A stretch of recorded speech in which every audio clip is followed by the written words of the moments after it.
Good morning बच्चों। Adarsh Vidya Bharati online class में आपका स्वागत है। हम लोग पढ़ रहे थे ज्योग्राफी का सेकेंड चैप्टर, जिसमें हम आपको नोट्स भी भेज दिए हैं और अक्षांश और देशांतर के बारे में बता भी दिए हैं। अब हम लोग क्वेश्चन आंसर पर आ जाते हैं। तो आपको ऑब्जेक्टिव और रिक्त स्थानों को भरने वाला आपका हो गया था।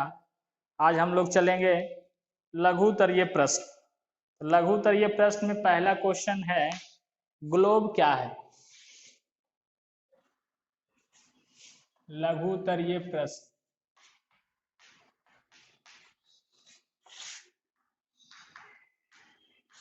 पहला क्वेश्चन है, ग्लोब क्या है?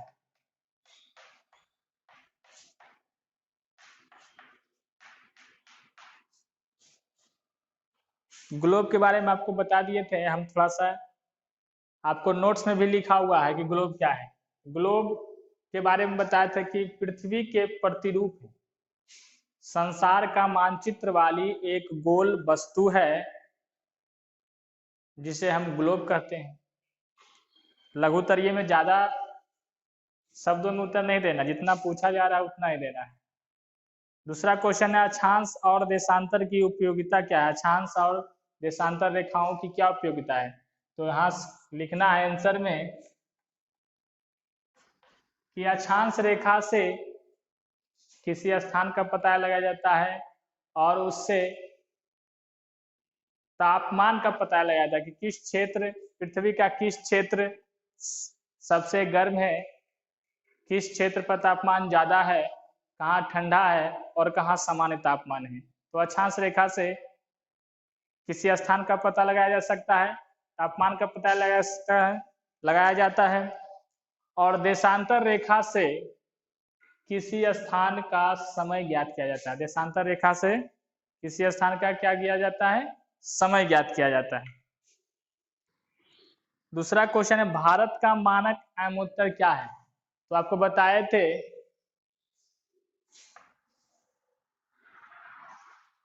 भारत का मानक अमोत्तर 0 डिग्री देशांत अक्षांश, ये आपका 0 डिग्री अक्षांश है जिसे विषुवत रेखा या भूमध्य रेखा, और इधर से जो लाइन आपको खींचता उत्तर दक्षिण ध्रुवों को मिलाती हुई जो रेखा खींची गई है एनपी और एसपी, यानी उत्तरी ध्रुव और दक्षिणी ध्रुव को से होकर जो रेखा गुजरती है उसे प्रधान मध्याह्न रेखा या प्रमुख यामोत्तर इसको कहा जाता है। प्रमुख यामोत्तर।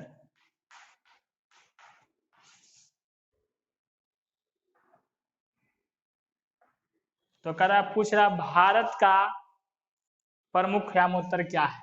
भारत का, इंडिया का, ये जो ग्रीनविच रेखा है यानी ये लंदन से होकर गुजरती है, ये पूरे देश का यामोत्तर रेखा।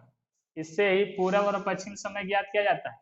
लेकिन पूरी पृथ्वी को 24 समय जोन में बांटा गया है। 24 समय जोन। भारत में एक ही मानक यामोत्तर है, लेकिन बहुत से देश क्षेत्रफल ज्यादा है, इसलिए उस देश में एक से अधिक मानक समय है।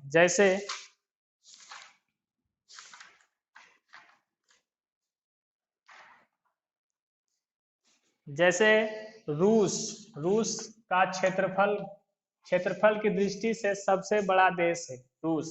इसमें 11 मानक समय।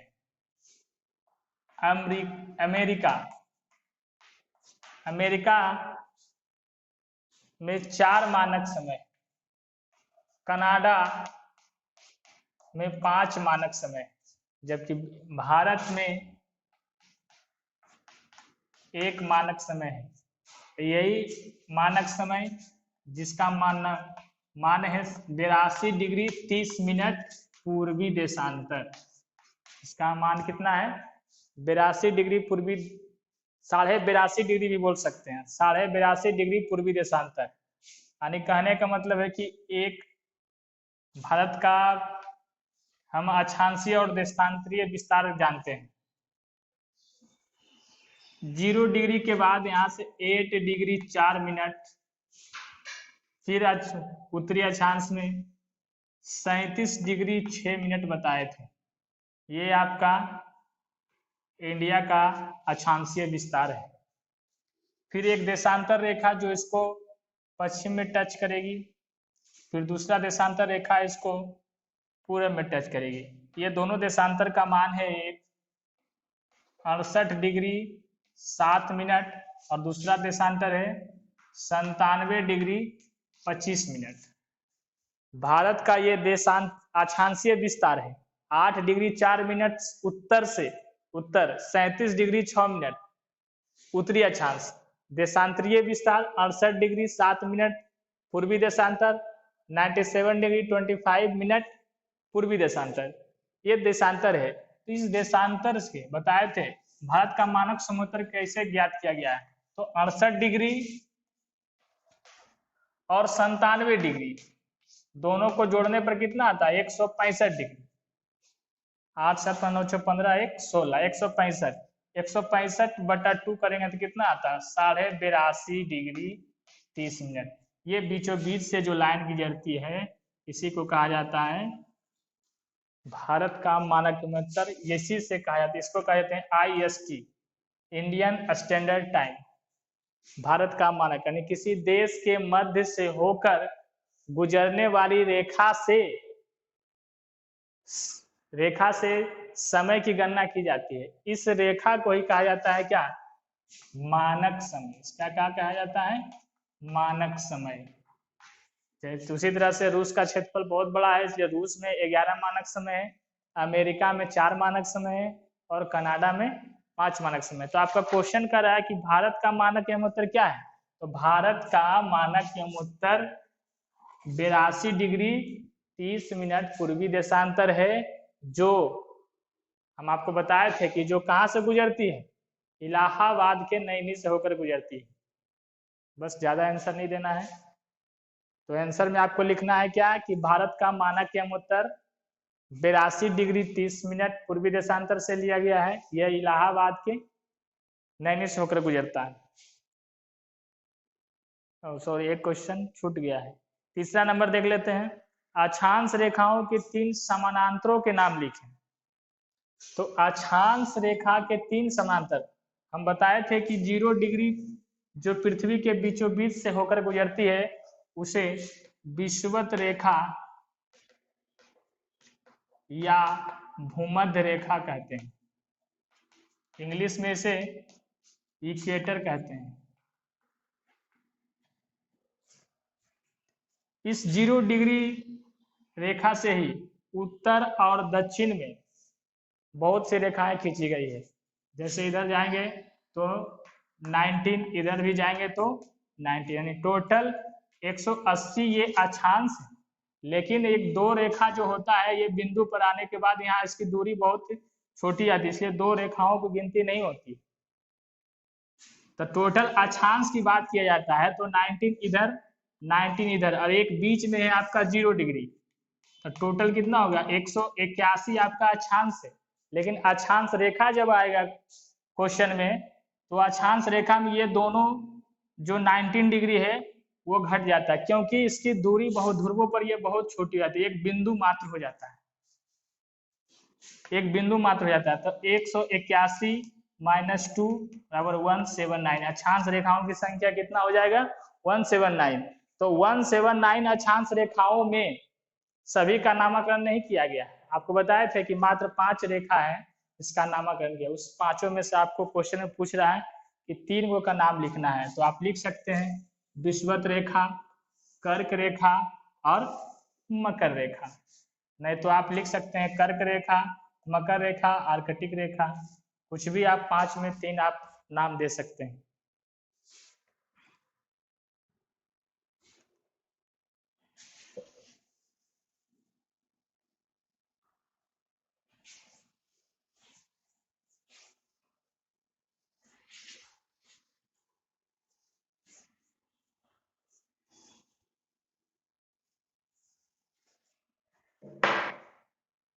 Question number 5।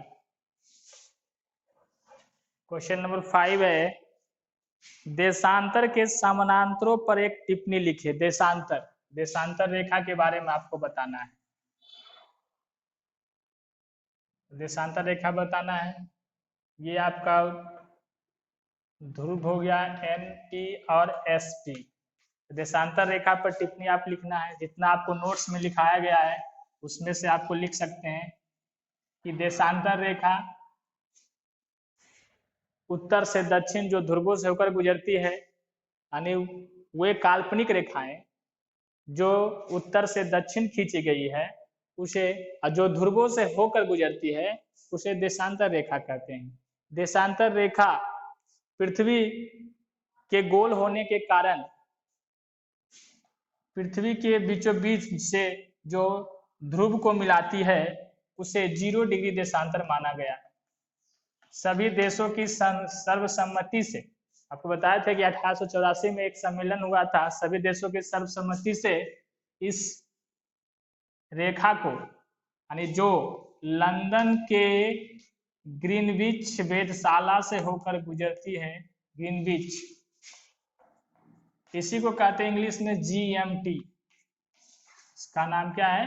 GMT, लेकिन कुछ इसका नामकरण बदलाव किया गया, UT इसको कर दिया गया है, यानी इसको कहते हैं यूनिवर्सल टाइम।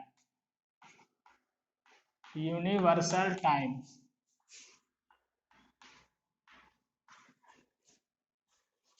चेंज कर दिया, पहले GMT अब इसको UT भी बोलते हैं, यूनिवर्सल टाइम। इस 0 डिग्री देशांतर से ही पूरे विश्व का समय ज्ञात किया जाता है। तो इससे लिखना है इसके बारे में, और इसी 0 सभी देशांतर रेखाएं ध्रुवों से होकर गुजरती है, जितनी भी देशांतर रेखाएं हैं। एक चीज यहाँ और ध्यान देने वाली ये बात है, जब पृथ्वी पर हम इधर से ये लाइन खींच रहे हैं, इधर तो इसका मान अगर 1 डिग्री है पूर्वी देशांतर, तो क्या इसके विपरीत उसका मान 1 डिग्री ही रहेगा?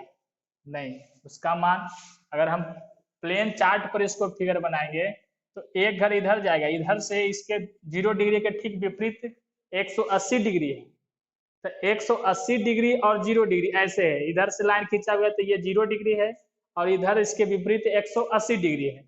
तब इधर से एक लाइन खींचेंगे तो इधर से भी एक घर घसकेगा इधर, तो इसलिए ये 1 डिग्री इधर जाके कितना होगा, 180 में घटे एक घर इधर आ जाएगा, 179 हो जाएगा, ये ध्यान देना है। यानी 1 डिग्री लाइन इधर ही पूरब की तरफ, वो पश्चिम की तरफ क्या हो जाएगा, 179 डिग्री हो जाएगा।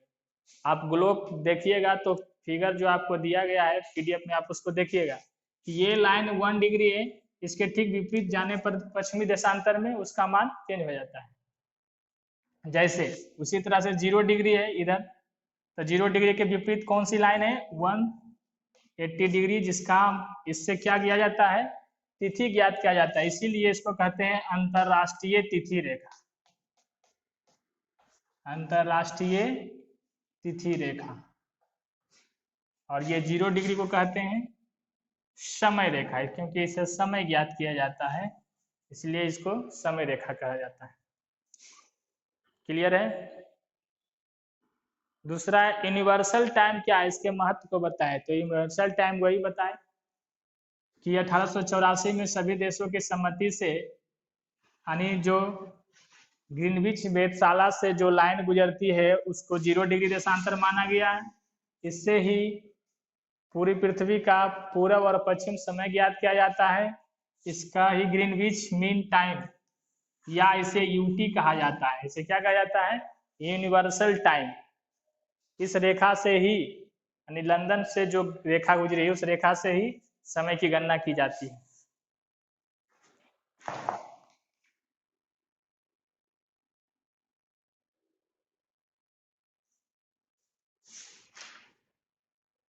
लघु उत्तरीय समाप्त हो गया।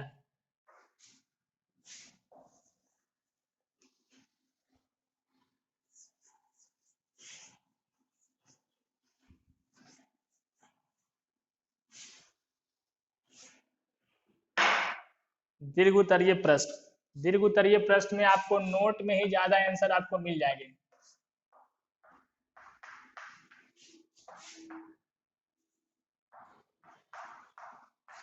पहला क्वेश्चन है, पृथ्वी के तप क्षेत्रों का वर्णन करें। पृथ्वी के तप तानी कटिबंध का आपको लिख के कटिबंध के बारे में आपको बताना है कि कौन सा क्षेत्र सबसे गर्म है और कौन सा क्षेत्र सबसे ठंडा है। तो आपको बताया था कि पृथ्वी के ताप के अनुसार कितने क्षेत्रों में बांटा गया है, 3 क्षेत्रों में। पहला उष्ण कटिबंध,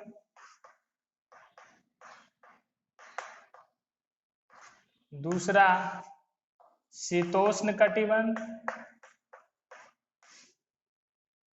तीसरा शीत कटिबंध।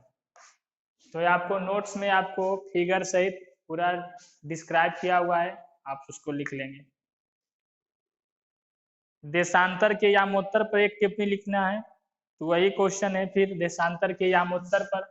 देशांतर के यामोत्तर यही रेखा है जो ध्रुवों से होकर गुजरती है, इसी के बारे में आपको लिखना है। वही क्वेश्चन है फिर, यानी जो ग्रीनविच से होकर गुजरती है उसके बारे में लिखना है। करा के सचित्र समझाएं कि ग्लोब पर किसी स्थान का पता आप कैसे लगाएंगे। चित्र के द्वारा बताएं, तभी बताए थे कि भारत की जानकारी आप कैसे लगाएंगे। जब आपको अक्षांश और देशांतर मालूम है तो आप किसी भी देश स्थान का लोकेशन आप सही सही जान सकते। जैसे भारत का ही आपको बताए थे, इंडिया का लोकेशन, भारत का अक्षांशीय विस्तार, भारत का अक्षांशीय विस्तार क्या बताए, 8 डिग्री 4 मिनट उत्तर से 37 डिग्री 6 मिनट। फिर देशांतरीय विस्तार, देशांतरीय विस्तार 68 डिग्री 6 मिनट पूरब से 97 डिग्री 25 मिनट पूरब। अब यहाँ हम अक्षांशीय विस्तार, हम किसी स्थान का पता लगा रहे हैं। कैसे, ये चित्र बनाना है आपको, सचित्र वर्णन करना है। ग्लोब पर किसी स्थान का पता कैसे लगाएंगे, तो आप हम जान गए कि अक्षांशीय विस्तार, भारत का हम स्थान पता लगा रहे हैं, भारत कहाँ स्थित है ग्लोब पर, यानी धरती पर भारत कहाँ स्थित है, इसके बारे में हम जान रहे हैं। अक्षांशीय विस्तार, तो अक्षांश रेखा के बारे में हम जान गए हैं कि पूरब से पश्चिम खींचा गया है, और देशांतर रेखा के बारे में जान गए हैं कि उत्तर से दक्षिण खींचा गया है, जो ध्रुवों से होकर गुजरती है। तो आज पहला है 8 डिग्री 4 मिनट उत्तर, उत्तर की बात किया जा रहा है। तो ये 0 डिग्री जो अक्षांश रेखा है, भूमध्य रेखा है, इसके ऊपर जो रेखा खींची गई है उसे उत्तरी अक्षांश, और नीचे जो रेखा खींची गई है दक्षिणी अक्षांश। तो उत्तर की बात किया जा रहा है, तो नीचे हमको देखना ही नहीं, उत्तर की बात किया जा रहा है। चलिए उत्तर कितना है, 8 डिग्री है। तब 0 डिग्री से जाएंगे 111 किलोमीटर के दूरी के बाद 1 डिग्री, 2 डिग्री, 3 डिग्री, 4 डिग्री, मान लेते कि यहाँ 8 डिग्री है। 8 डिग्री है आपका अक्षांश हो गया। फिर उसके बाद 37 डिग्री, फिर जाते रहेंगे तो यहाँ मान लेते हैं 37 डिग्री, 37 डिग्री 6 मिनट है, 8 डिग्री 4 मिनट है। ये आपका अक्षांशीय विस्तार हो गया। और बोल रहा है क्या, देशांतरीय विस्तार 68 डिग्री। अब 68 डिग्री यहाँ से लेंगे तो 0 डिग्री 1 डिग्री, इसी तरह से गुजरते जाएगा। दूसरा रेखा ये आपका मान लेते हैं कौन सी है, 68 डिग्री 6 मिनट पूर्वी दिशा में, पूरब की ओर देखना है, पश्चिम में तो देखना ही नहीं है, पश्चिम का कहानी खत्म है, पश्चिम को नहीं देखना है, देखना है सीधा लोकेशन आपको बता रहा है। फिर उसके बाद कितना है, 97 डिग्री 25 मिनट, तो यहाँ से कोई देखा गुजरेगी। अब अक्षांश और विस्तार, यहाँ दोनों जो लाइन आप देख रहे हैं, ये आपका इंडिया का लोकेशन है ये। तो अक्षांश और देशांतर रेखा से किसी स्थान का हम सही सही जानकारी लगा सकते हैं। तो ये सचित्र के माध्यम से आपको बताना है। अगला क्वेश्चन है, उदाहरण सहित समझाएं कि अक्षांश समानांतर देशांतर की मतलब गुलिश पता लगाने में कैसे मदद करते हैं। तो यही आपको बताना है, दोनों क्वेश्चन यही है। यानी एक चीज और, जहां अक्षांश और देशांतर रेखा काटती है उसको आप कहा जाता है ग्रिड। क्या कहा जाता है? ग्रिड। ये चीज आपको ध्यान देना है।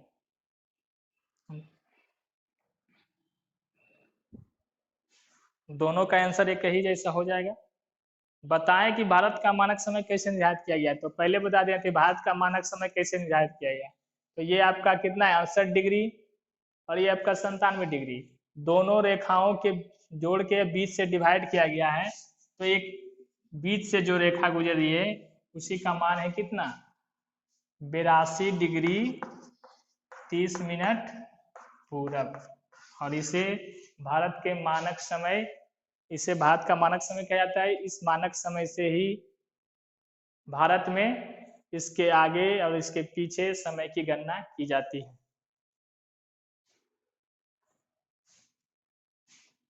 इसका लिखित नोट आपको पीडीएफ के रूप में मिल जाएगा।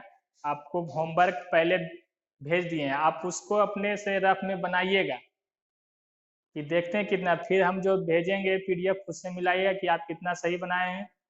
और वीडियो आप देख लेंगे तो आपको समझ में आ जाएगा कौन सा क्वेश्चन क्या कर रहा है, उसका आंसर कैसे लिखना है। धन्यवाद।